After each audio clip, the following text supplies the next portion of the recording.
Hey, what's up? This your boy Big Man. You already know what it is, man.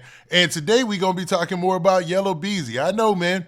It's been a lot going on with Yella Beezy, and we've been talking about this topic nonstop. But it looks like, man, there's a video that just leaked of Yella Beezy getting pulled up into the police station, man. And it's interesting to see because you hear the breakdown from the local news there in Dallas. So, man, let's check that video out. And y'all do me a favor. Make sure y'all hit that like button. Make sure y'all hit that share button. And make sure y'all hit that notification bell. Let's go.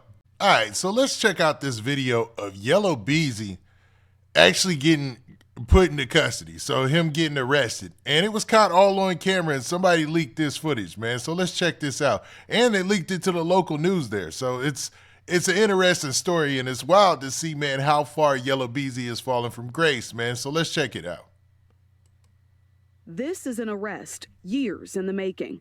Rapper Marquise Conway, known as Yella Beezy, charged with capital murder in connection to the shooting death of Melvin Noble, a rival artist.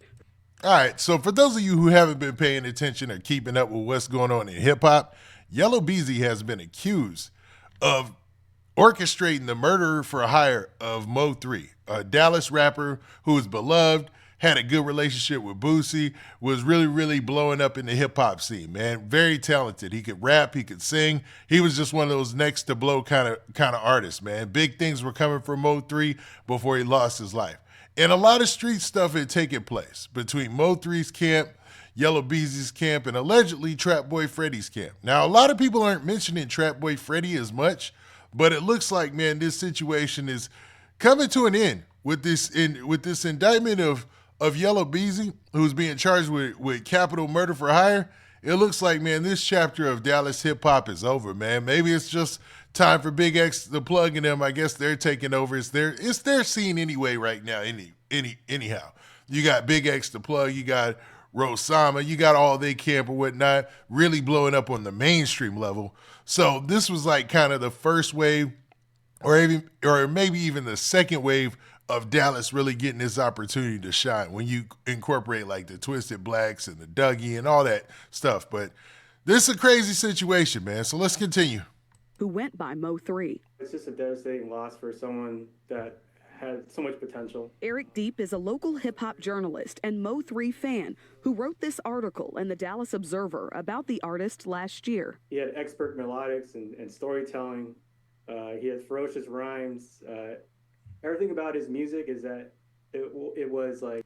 So this guy, I'm guessing, is some sort of super fan, or he's a super hip-hop fan, and he's a journalist as well. So he's just talking about Mo3's impact on the local rap scene there in Dallas, and I'm pretty sure that was huge because I remember when he threw that concert, he had Yella Beezy come out, he had Trap Boy Freddy come out, he had Go Yayo come out. Because I remember Trap Boy Freddy was in the mink coat. It was just like it was all a movement moving together. Then shortly after all that, they all started falling out, which is crazy, man. It goes to show that when it comes to drill rap and all that beef, nobody wins in the end. Even think of the biggest level. Think of Lil Durk and NBA Youngboy. Nobody won in that situation. They both went to jail. I mean, it looks like, Lil Durk might be seeing a lot of time if he's found guilty. He's going to be in prison for the rest of his life if he's found guilty. NBA Youngboy, he ended up going to prison in the feds, but it looks like his time might get cut short, and that's actually an opportunity for him to regain his life, to actually start on a different path, a different trajectory, man. He's getting a second chance, you could say. But for everybody else, a lot of people don't get a second chance. They lose their life like Mo3. Rest in peace, no disrespect. Or they go to prison for the rest of their life like Yella Beezy might be doing if he's found guilty on these charges. And even worse than that, Yella Beezy's in Texas. Texas is not quick to spare the rod, man. And when I say the rod, I mean the rod of justice, I mean the gavel of justice, and I mean that death penalty, man. They don't play about that, man. They really don't. And it goes all across the board. Like Texas has always been known for that, man. So when you actually have to handle your business, you better know you in the right. It's one of those situations where you kind of, all right, if something goes crazy, if something goes bad in the street, you definitely want to be in the right, because if you're not, you could be possibly facing a death sentence. And that's no games, man. Sitting there on death row in Texas, it's like That's almost, the way you get treated there is almost inhumane as itself. Then the fact that they're leading you to, your eventual execution is wild, bruh. So, man, it's better just to stay out the streets and just, if you're going to be a rapper, man, But, man, let's continue. It had a lot of pain and truth in it. But charging documents accuse Conway of hiring Keywan White to carry out the brutal murder on I-35 near Illinois Avenue in Dallas. Now, Keywan White was the alleged shooter that you see pictured here.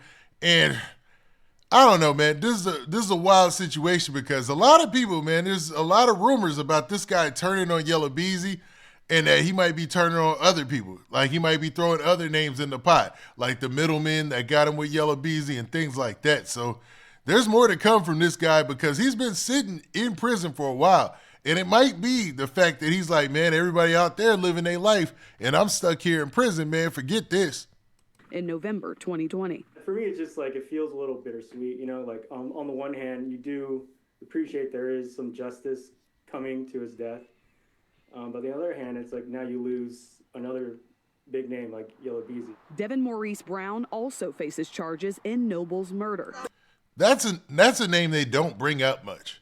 It's Devin Brown. He was actually arrested around the same time that Keywan White was arrested, and he's kind of gone quiet. I mean, he could be talking too. It's a possibility. I'm not saying he is, but that's a possibility as well because none of these guys probably feel like they owe Yella Beezy anything to do the rest of their life. Think about this, man. Would you do the rest of your life in prison for a guy you barely know over a beef that has absolutely nothing to do with you? Your only intentions was to get some sort of monetary gain or get some sort of money from this situation? Ain't no way in the world, man. Like, nobody's doing all that time by themselves. But let's continue. Just hear it at any rap show, right? If you're at like a rap show, I would guarantee like 8 times out of 10, the DJ is going to do a tribute to Mo 3. They're going to just say like, long live 3. In Dallas, Now in Texas, that's true. They always do Mo 3, some sort of dedication or whatnot. But that slowly fades, and it goes to show that, man, once your career dies off, or even you go to jail, just look at the artists that go to jail. Look at Lil Durk's career.